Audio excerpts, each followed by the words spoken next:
تو یہی بات ہے کہ ہمارے اللہ تعالیٰ جو ہے نا، اللہ تعالیٰ اپنے بندوں سے بہت زیادہ پیار کرتے ہیں. ابھی ہم لوگ یہ ڈسکس کر رہے تھے، میں اس پوائنٹ کو انشاءاللہ تھوڑا سا اس میں مزید ایڈ کرنا چاہوں گا. ہماری یوتھ کے لیے بہت سے گناہ ہیں ہمارے. ہم ڈرگس بھی لیتے ہیں، ہم لڑکیوں میں بھی ہوتے ہیں، ہمارے ریلیشن شپس بھی ہیں، ہم اللہ معاف کرے غلط چیزیں بھی دیکھتے ہیں اور بہت بہت ایکسٹریم پہ جا چکے ہیں. اور لوگ سمجھتے ہیں کہ شاید میرے لیے کوئی ہوپ نہیں ہے. بالکل ایسے. یہ جو آیت احسان بھائی نے پڑھی، سب سے بڑی ہوپ ایک تو یہ ہوگی. اس کے علاوہ نا اللہ تعالیٰ اپنے بندے سے اتنی زیادہ محبت کرتے ہیں علی بھائی، اتنی زیادہ محبت کرتے ہیں. وہ ایک حدیث میں آتا ہے، اس کا مفہوم کچھ اس طرح ہے کہ جب بھی انسان توبہ کرتا ہے نا اللہ تعالیٰ سے، تو اللہ تعالیٰ اس بندے سے زیادہ خوش ہوتے ہیں کہ جو ایک جنگل میں نکلا تھا، اس کے پاس اپنا اونٹ تھا، اس پہ سارا اس کا سامان تھا، جو کچھ بھی تھا اس کا لیونگ سامان سارا اس پہ تھا. وہ تھوڑے ریسٹ کے لیے لیٹا تو اس کا اونٹ چلا گیا، گم ہو گیا. وہ اٹھتا ہے اور وہ اتنا انتہائی پریشان ہوتا ہے کہ میرا سارا کچھ کھانا شانا سب کچھ اسی پہ تھا، اب تو میں مر گیا. وہاں لیٹ کے نا موت کا انتظار کرنا شروع کر دیتا. اتنے میں کہیں سے اس کا اونٹ واپس آ جاتا ہے چلتا ہوا. وہ اس کو دیکھ کے اتنا خوش ہوتا ہے، اتنا خوش ہوتا ہے. وہ کہتا ہے اللہ کو کہتا ہے اللہ میں تیرا رب ہوں اور تو میرا بندہ ہے. خوشی میں کہہ دیتا ہے. یعنی اللہ تعالیٰ اس سے بھی زیادہ خوش ہوتے ہیں اگر آپ سے گناہ ہوئے ہیں نا اور آپ اللہ تعالیٰ کی طرف واپس آئیں. اللہ تعالیٰ آپ کے گناہوں پہ ابھی بھی پردہ ڈالے ہوئے ہیں. آپ ابھی توبہ کر لیں، اللہ تعالیٰ آپ کے تمام معاملات ٹھیک کر دیں گے. آپ کو ایسی سپورٹ دیں گے کہ جس کے بعد آپ کو کسی اور سپورٹ کی ضرورت نہیں ہوگی. ایک اس میں ایک حدیث بھی آتی ہے کہ ایک بندہ جب اللہ تعالیٰ کے پاس آئے گا، کیونکہ میں ایک اور سوال کرنا چاہتا ہوں علی بھائی آپ کی اجازت سے آڈینس سے، کہ کیا ہم اللہ تعالیٰ سے ملنے کے لیے ریڈی ہیں؟ یہ سوال ابھی ہم اپنے آپ سے پوچھیں. Are we ready to face اللہ سبحانہ و تعالیٰ؟ کیونکہ اس سے بڑی حقیقت کوئی نہیں ہے. جس طرح موت حقیقت ہے نا سب سے بڑی، ایون ایتھیسٹ بھی کہتے ہیں سب سے بڑی حقیقت موت ہے، تو اسی طرح اللہ تعالیٰ سے ملاقات بھی اتنی ہی بڑی حقیقت ہے، اس سے بڑی حقیقت ہے. بلکہ قیامت والے دن مجھے آپ کو ناموں سے بلایا جائے گا کہ come and be ready to stand in front of اللہ سبحانہ و تعالیٰ. 1-on-1 میٹنگ ہے. اللہ تعالیٰ قرآن میں بھی کہتے ہیں کوئی ترجمان بھی نہیں ہوگا درمیان میں. آپ کو اپنے رب کو اکیلے فیس کرنا ہے. اللہ تعالیٰ آپ سے پوچھیں گے کہ آپ نے جو اعمال کیے تھے، وہ ایک ایک کر کے آپ کے اعمال آپ کے سامنے آئیں گے. اللہ تعالیٰ کی محبت کتنی زیادہ ہے اپنے بندے کے لیے. ایک بندہ آئے گا اللہ کے پاس، اللہ تعالیٰ اسے کہیں گے میرے بندے میرے قریب ہو جاؤ. یہ صحیح حدیث میں آتا ہے، اس کا مفہوم ہے بندہ اللہ کے قریب ہوگا. اور ظاہر سی بات ہے آپ تھوڑا سا امیجن بھی کر لیں. دیکھیں ہم لوگوں کا نا تھوڑا سا ایک پرابلم ہے، جب ہم قرآن پڑھتے ہیں نا تو ہم اپنے آپ کو اس سچویشن میں امیجن نہیں کرتے. ہم کہتے ہیں یہ باتیں تو چلو کفار کے لیے تھیں، کسی اور کے لیے حکم تھا. تو میری بڑی ریکویسٹ ہے کہ آپ لوگ جب بھی کوئی دینی کنٹینٹ دیکھا کریں نا، imagine your self in that situation, تاکہ وہ آپ انٹرنلائز کر سکیں. اللہ تعالیٰ آپ کو بلائیں گے قیامت والے دن، کہیں گے میرے بندے میرے قریب آؤ. بندہ قریب آئے گا، اللہ تعالیٰ ایک پردہ ڈال دیں گے اس بندے کے اوپر. تمام انسانیت، جتنے فرشتے، جو بھی اللہ تعالیٰ کی مخلوق وہاں موجود ہوگی، اللہ تعالیٰ نے آپ کو چھپا لیا وہاں سے، ان سے. اللہ پھر کہیں گے میرے بندے اور قریب آؤ. بندہ اور قریب آئے گا اور سامنے دیکھے گا ہر طرف آگ ہی نظر آ رہی ہوگی، اس کو جہنم ہی نظر آ رہی ہوگی. اسے بک آف ریکارڈ دی جائے گی اس کی. اللہ تعالیٰ اسے کہیں گے کہ میرے بندے پڑھو اسے. وہ بک کھولے گا، پیج دیکھے گا، ایک گناہ آئے گا. اگلا پیج کرے گا، اس سے بڑا گناہ آئے گا. پھر اگلا پیج کرے گا، مایوس ہونا شروع ہو جائے گا. اینڈ آنیسٹلی اسپیکنگ، اگر ہم سے کوئی ہمارا باس اکاؤنٹیبلٹی کرے نا، تو ہم کہتے ہیں یار زمین پھٹ جائے، میں اور ہماری غلطی بھی ہو، ہم یہاں سے غائب ہو جائیں، بندہ میرے سے سوال نہ کرے یار میں کیسی سچویشن میں پھنس گیا ہوں. تو وہ اس سے بڑھ کے کیا سچویشن ہوگی کہ اللہ تعالیٰ آپ کے سامنے. تو اللہ تعالیٰ اس بندے کو جب دیکھ لیں گے، وہ بندہ کہے کہ اللہ آپ جو میرے سے سوال پوچھ رہے ہیں نا، اٹس بیٹر کہ آپ مجھے نا جہنم میں پھینک دیں، دس از مور ڈیفیکلٹ فار می. اللہ تعالیٰ اسے کہیں گے میرے بندے آگے کرو. وہ اگلا پیج آگے کرے گا، اس کو اس کی نیکی نظر آئے گی کوئی. پھر اللہ نے سب ریکارڈ رکھا ہوا ہے نا، پھر اگلے پیج پہ اور اس سے بڑی نیکی، اس سے بڑی نیکی.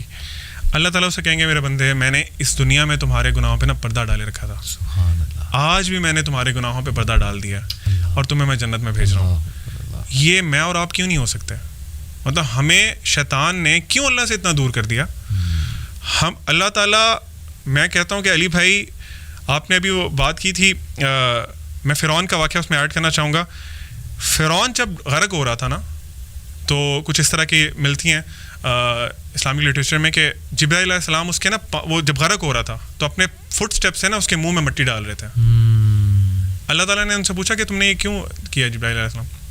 وہ کہتے ہیں کہ اللہ مجھے نا اس فرعون سے اس دن سے نفرت ہو گئی تھی بہت زیادہ، جب اس نے کہا تھا انا ربکم الاعلیٰ. اور انٹرسٹنگلی بہت دفعہ جب آتے تھے جبرائیل علیہ السلام تو وہ کہتے تھے الاعلیٰ سیڈ دس. آپ صلی اللہ علیہ وسلم کے پاس جب آتے تھے نا، وہ اسپیسیفکلی الاعلیٰ سیڈ دس، کیونکہ اللہ کا نام تھا. تو خیر وہ اللہ تعالیٰ کہ آپ سمجھ لیں کہ ان کو غصہ اتنا آیا تھا کہ اس نے کیوں اللہ کا نام اس طرح لیا. اس کی اوقات کیا ہے کہ اس نے اپنے آپ کو اللہ ہے کون, کیونکہ جبرائیل علیہ السلام سے کون بہتر جانتا ہوگا اللہ کو. اللہ تعالیٰ کہتے ہیں کہ جبرائیل علیہ السلام تمہیں پتا اگر وہ اس وقت بھی توبہ کر لیتا نا مرنے سے پہلے تو میں اس کو معاف کر دیتا. تو ہمارے پاس بھی علی بھائی آپشن ہے جتنا مرضی گناہ کر لیے. اگین یہ وہ گناہ کرنے کے آپ کے پاس سند نہیں ہے کہ اللہ, اچھا کئی لوگ نا بڑا اس کو وہ بھی کرتے ہیں مس انٹرپریٹ, وہ کہتے ہیں اللہ تو بڑا غفور الرحیم ہے. ان سے آپ کہیں نا کہ یہ کام نہ کریں, یہ گناہ نہ کریں, کہتے ہیں اللہ بڑا معاف کر دے گا. جی اللہ سانو معاف کر دے گا. دس از ویری کامن. ایک شیخ نے کہا تھا کہ آپ اللہ تعالیٰ سے پلے نہیں کر سکتے. آپ کیا سمجھتے ہیں کہ آپ اللہ تعالیٰ کو اس طرح کی ریزنز دیں گے, برائی پہ ڈٹ جائیں گے اور اپنے آپ کو دھوکہ دیتے رہیں گے اللہ مجھے معاف کر دے گا. آپ کی ڈیتھ گارنٹیڈ نہیں ہے. صحیح بات. کس مومنٹ پہ گناہ کے وقت آپ فوت ہو گئے کیا کریں گے آپ, صحیح بات, کدھر سے لائیں گے وہ. تو دا پوائنٹ از کہ میں یہی کہوں گا کہ ہمیں اللہ تعالیٰ سے ہوپ فل رہنا چاہیے اور اللہ تعالیٰ کے بارے میں ہمیں نا نالج لینا چاہیے. بیوٹیفل, ماشاء اللہ بیوٹیفل. آپ لوگوں نے جو بات کی ہوپ دلایا گناہ کے حوالے سے, میں ایک اور سائڈ پہ ہوپ دلانا چاہتا ہوں ان لوگوں کو who are very troubled, worried, can't get married. بہت سے لوگ کہتے ہیں جی ہماری شادیاں نہیں ہو رہی, financial crisis, issues with fertility, health issues وغیرہ وغیرہ. ابو ذر غفاری رضی اللہ عنہ کہتے ہیں کہ نبی صلی اللہ علیہ وسلم نے فرمایا, Indeed I know a verse to which if the people held on it would be sufficient for them. صحیح حدیث ہے. کون سی ورس؟ وَمَن يَتَّقِ اللَّهَ يَجْعَل لَّهُ مَخْرَجًا وَيَرْزُقْهُ مِنْ حَيْثُ لَا يَحْتَسِبُ وَمَن يَتَوَكَّلْ عَلَى اللَّهِ فَهُوَ حَسْبُهُ. اور ابن عباس رضی اللہ عنہ کہتے ہیں کہ رسول اللہ صلی اللہ علیہ وسلم نے کہا after reciting the above verse, if the people were to apply this verse in their daily lives, they would be free from all the doubt and distress of the world, the distress of death and the distress of the doomsday. اور پھر ایک اور حدیث ہے, O my servants, were the first of you and the last of you, the human of you and the jinn of you, to rise up in one place and make a request of me.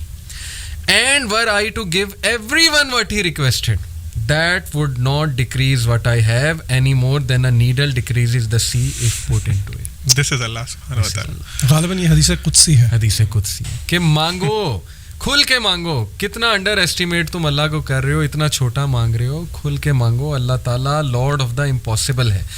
میں یہاں پر ایک واقعہ سنانا چاہتا ہوں دل کو نرم کرنے کے حوالے سے. اسی آیت سے ریلیٹڈ مجھے یاد آیا. ڈاکٹر ایشان کا واقعہ ہے اور مفتی مینک نے غالباً سنایا تھا, یا بہرحال واقعہ اوتھینٹک ہے, یوٹیوب پر بڑا مشہور یہ واقعہ. ڈاکٹر ایشان ایک نیورو سرجن ہیں اور وہ فلائی کر رہے تھے غالباً سعودیہ سے کسی کنٹری میں, بہرحال کسی کنٹری سے دوسری کنٹری جا رہے تھے. راستے میں کہتے ہیں کہ بہت طوفان, ٹھنڈر, موسم بڑا خراب ہو گیا. جہاز ایک جگہ رک گیا, ایک ایئرپورٹ پہ بیچ میں. میں نے بڑی ریکویسٹ کی کہ یار مجھے پہنچنا ہے وہاں, میرا بڑا امپورٹنٹ کمٹمنٹ ہے, آپریشن ہے وغیرہ وغیرہ. تو پائلٹ نے کہا کہ نہیں ہم نہیں لے جا سکتے, آپ یہ ہے کہ کوئی کار کرا کے, جیپ کرا کے چلے جائیں, وہ قریب ہی ہے جگہ, اتنی کو دور اب نہیں رہی. کہتے ٹھیک ہے. ہم نے گاڑی کرائی, گاڑی کرا کے ہم جا رہے ہیں تو طوفان مزید تیز ہو جاتا ہے اور ہم اتفاقاً ایک گھر کے سامنے رکتے ہیں. وہاں پہ میں نوک کرتا ہوں تو ایک بوڑھی اماں باہر نکلتی ہے, بڑی کائنڈ تھی. ہم نے اسے کہا جی ہمیں اندر آنے دیں, بارش بہت ہے, ہم ذرا تھوڑا دیر رک کے چلے جائیں گے. ہم نے اپنے آپ کو فریش کیا. دیکھتے کیا ہیں کہ ایک بچہ زمین پر لیٹا ہوا ہے گدے پر, اور وہ بوڑھی اماں بار بار اس کے سر کو دبا رہی ہے اور بڑا پریشان ہے اس کے بارے میں. کہتے میں نے پوچھا کہ کیا مسئلہ ہے اس بچے کو, تو انہوں نے کہا کہ اس کا کوئی برین کا مسئلہ ہے یا ایسی کوئی پرابلم ہے جو بہت مشکل ہے یہاں کے ڈاکٹرز کے لیے. تو انہوں نے کہا مجھے بتائیں, میں بھی ڈاکٹر ہوں, میرے بڑے واقفیت ہے. تو بوڑھی عورت نے کہا کہ ہاں ہمیں ڈاکٹرز نے ایک بڑے مشہور ڈاکٹر کا نام بتایا ہے, تو لیکن یہ کہ نہ میرے پاس ریسورسز ہیں, نہ میں کوئی مطلب کانٹیکٹ کر سکتی ہوں اس سے. یہ بچہ یتیم بھی ہے, میں اس کی دادی ہوں, اس کی ٹیک کیئر کر رہی ہوں. اس نے کہا مجھے بتائیں, میں اس ڈاکٹر کا پتہ کروں گا. You have been so kind to me. She said کہ ڈاکٹر ایشان. اللہ اکبر. وہ کہتے ہیں کہ اسی وقت مجھے رونا آ گیا. اور انہوں نے کہا کہ آپ کیا مطلب کر رہی تھی, آپ اللہ سے دعائیں کر رہی تھی, کیا تھا ایسا کہ اللہ مجھے یہاں پر لے آیا؟ ہی سیڈ کہ پتہ نہیں, میں تو بس استغفار بہت کرتی تھی, استغفر اللہ استغفر اللہ. اور میں اللہ سے کہتی تھی کہ اللہ ہم تو نہیں جا سکتے, بس کسی طرح تو ذریعہ بنا دے, یہ بچہ تیرے سامنے ہے. تو حدیث ہے نا کہ جو استغفار بہت کرتا ہے اللہ اس کے لیے ایسے ایسے راستے بناتا ہے کہ وہ بندہ سوچ بھی نہیں سکتا. تو اللہ کی فوج کو انڈر ایسٹیمیٹ نہ کریں. اللہ کی فوج میں پھر کیا کیا چیزیں ہیں یہ آپ سوچ بھی نہیں سکتے. اللہ نے کس طرح انہیں وہاں لانا ہے, کیسے لانا ہے, کیسے آپ کی مدد کرنی ہے. وہی وَمَن يَتَّقِ اللَّهَ يَجْعَل لَهُ مَخْرَجًا. تو میری گزارش ہے لوگوں سے وہ مایوس نہ ہوں, اللہ سے مانگتے رہیں, اللہ کو پہچانیں, اور اللہ کو پہچانیں. اور یہ بات یاد رکھیں کہ دنیا کی زندگی الٹیمیٹلی اصل زندگی تو ہے نہیں. یہاں جو مل جائے اس پہ الحمدللہ گریٹفل, جو نہ ملے وہ اللہ سے ہی مدد مانگیں کہ اللہ مجھے تقویت دے, اے اللہ مجھے پرسپیکٹیو دے, اے اللہ مجھے وزڈم دے, سکت دے, اور امید جاری رکھیں, نا امید کبھی نہ ہو. یقین کریں ایسی ایسی سٹوریز ہیں میرے پاس, ابھی ٹائم اجازت نہیں دیتا. جب میں نے تھوڑی سی ریسرچ کی, جو کپلز مایوس تھے اولاد کے حوالے سے, کس طرح اللہ نے انہیں اولاد دی ہے, وہ ایسی سٹوریز ہیں کہ آپ کے رونگٹے کھڑے ہو جائیں گے کہ امپاسبل سچویشن تھی, کس طرح انتظام اللہ نے کیا, کیسے وہ معاملہ پیش آیا. بس وہ اللہ کے کرنے ہیں. تو مایوسی جو ہے میں سمجھتا ہوں وہ مومن کو بالکل زیب نہیں دیتی.